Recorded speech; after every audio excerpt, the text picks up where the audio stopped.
Hello, this is Tony Heller from RealClimateScience.com. The Biden administration is waging war against the American people via proxy junk science. One of Biden's primary targets is the meat industry.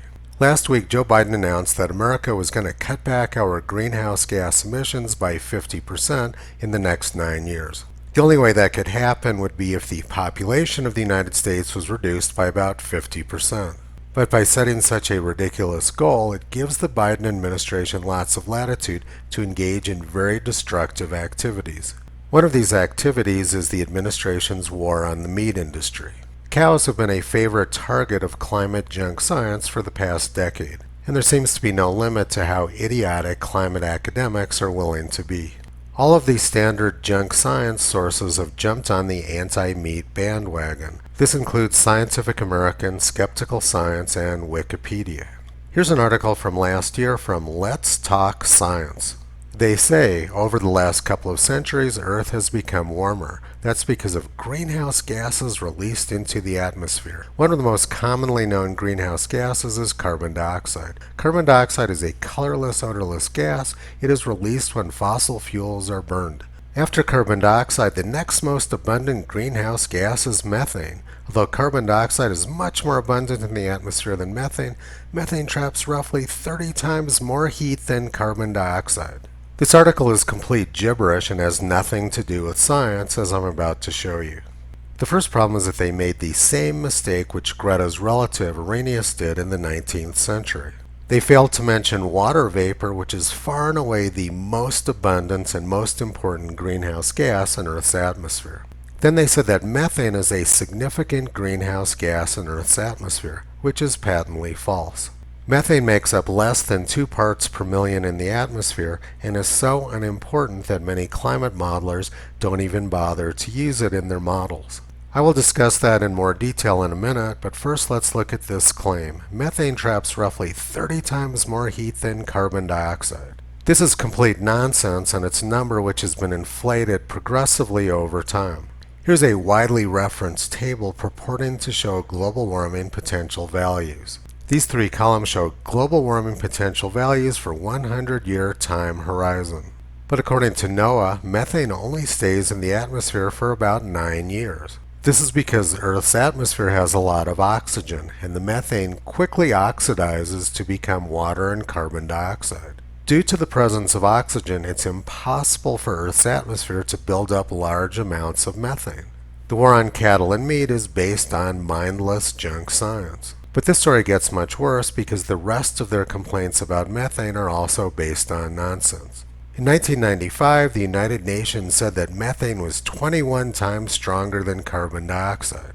A few years later, they bumped it up to 25 times as strong and then up to 28 times as strong. And now they're claiming 30 times as strong as carbon dioxide. These people are simply making up scary-sounding numbers for propaganda purposes. Now let's look at the actual science of greenhouse gases. This graph shows the spectral bands of several greenhouse gases: water vapor, carbon dioxide, ozone, methane, and nitrous oxide. You can see that water vapor has very wide and very tall spectral bands. What this graph is showing us is that the vast majority of long-wave radiation absorbed by Earth's atmosphere is absorbed by water vapor. Carbon dioxide is the second most important greenhouse gas after water vapor. It has fairly wide and fairly tall spectral bands. But most of the spectral bands of carbon dioxide overlap with those of water vapor, making carbon dioxide largely invisible to long-wave radiation in Earth's atmosphere. Water vapor is much more common in the atmosphere than carbon dioxide, so the vast majority of photons which might have been trapped by carbon dioxide molecules actually get trapped by water vapor. This makes carbon dioxide relatively unimportant as a greenhouse gas in Earth's atmosphere. Now let's look at the methane spectra. Methane has very narrow bands and they overlap with water vapor, making methane almost irrelevant to the greenhouse effect on Earth. This chart from Let's Talk Science has nothing to do with reality. I used to do contract work for the National Center for Atmospheric Research, and in 2009 I did some work on the radiative transfer models. I generated this graph using the standard radiative transfer model used by the National Center for Atmospheric Research and many other organizations. Across the x-axis, it shows what happens to the greenhouse effect as you vary concentration from 1% of current values up to 1,000%. The red line represents water vapor, the yellow line represents carbon dioxide, and the blue line represents methane. As you can see, varying the amount of water vapor in the atmosphere is very important to the greenhouse effect.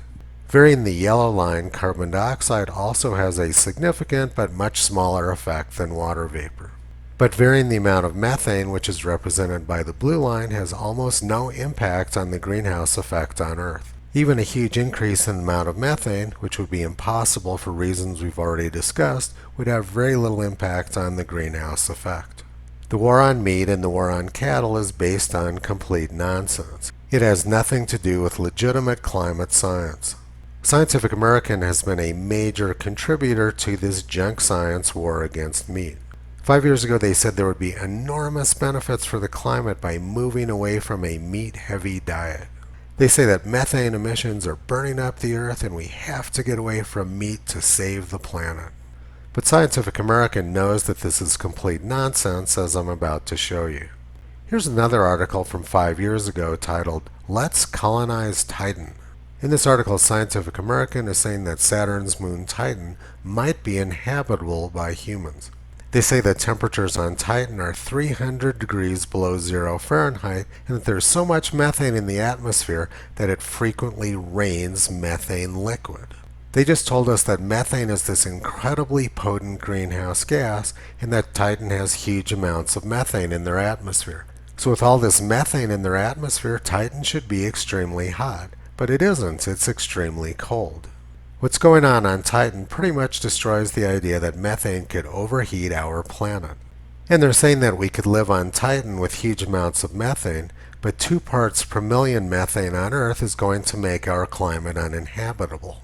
This contradiction makes it impossible to take them seriously. Obviously, their complaints against methane make no sense and are propaganda rather than science. But there's another war being fought by the Biden administration against America.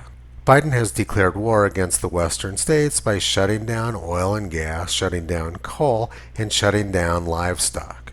These are 3 of the most important industries in states like Utah and Wyoming. The Biden administration is literally trying to destroy our states. Carpetbagging East Coast liberal Mitt Romney was booed by the Republicans at the state convention today. Romney was more concerned about Donald Trump's mean tweets than he was about Joe Biden's war against his adopted state. And here in Wyoming, we have exactly the same problem with Liz Cheney. She worked hard to get rid of Donald Trump and turn the country over to Joe Biden, who's actively working to destroy the economy of Wyoming. Joe Biden has been in Washington for 50 years and has been in the White House for most of the last 12 years. He has no interest or ability to do anything about the climate. There have been more than 20 climate agreements over the past 30 years, and none of them have had any impact on the growth of carbon dioxide in the atmosphere. And Biden was in the White House for most of these agreements. 7 years ago, Biden made an historic climate agreement with China. And since he made that agreement with China, their emissions have continued to skyrocket. China is building hundreds of new coal-fired power plants. China's having a coal boom under the terms of the agreement which they made with Biden and Obama. China never had any intentions of getting away from coal, and they've slashed their green energy funding. Biden's war on oil and gas, coal and meat has nothing to do with climate. It's a war on America. The war on meat, using climate as an excuse, is based on lies and junk science. Theodore Dalrymple said, "Political correctness is communist propaganda writ small. In my study of communist societies, I came to the conclusion that the purpose of communist propaganda was not to persuade or convince, not to inform, but to humiliate, and therefore the less it corresponded to reality, the better. When people are forced to remain silent while they're being told the most obvious lies, or even worse, they're forced to repeat the lies themselves, they lose once and for all their sense of probity. To assent to obvious lies is in some small way to become evil oneself. One standing to resist anything is thus eroded and even destroyed. A society of emasculated liars is easy to control. I think if you examine political correctness, it has the same effect and is intended to. The Biden administration is forcing one obvious lie after another on the American people. The war on meat is just one more of the big lies, and it is intended to destroy. Toto has been pulling back the curtain on this war on civilization for the past 13 years. You can visit him in Kyrie on the web at realclimatescience.com.